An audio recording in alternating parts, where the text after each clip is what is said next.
Kicking off today's program in Southeast Asia, this typhoon season has been a particularly bad one for the Philippines, which has been through typhoons Nesat and Typhoon Nalgae.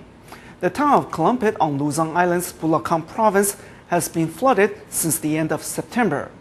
After carrying out an assessment, city volunteers soon returned with local volunteers to hand out second-hand clothing, blankets, and rice to 1,970 households, who, thanks to the efforts of the volunteers, now have dry clothes to wear and food to eat.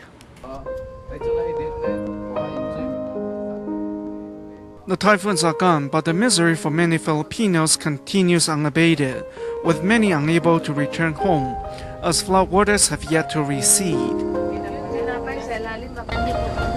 Recently, 120 Tzu and local volunteers took an hour-and-a-half bus ride from Manila to town of Calumpit in Bulacan province to help those still suffering from the typhoon's destruction.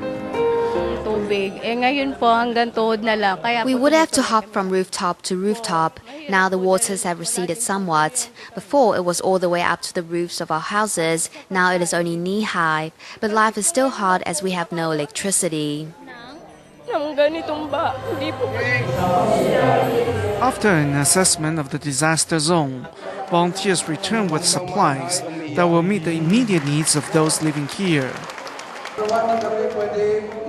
We have never been part of any political activities. Our goal is simply to help where help is needed while respecting the beliefs of those we meet.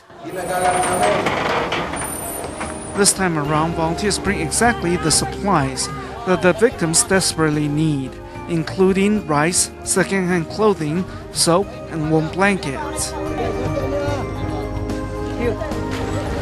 Thank you very much. We were so happy to get the rice and blankets. They mean a lot to us at this moment. It's impossible for me to describe how relieved I am. Times like this, really, brothers should help brothers. And we found brothers and sisters in Duty Foundation. Members of the 1,970 households found they were able to put a smile on their face for the first time in days. Volunteers know this is the first step in getting the residents to put this disaster behind them.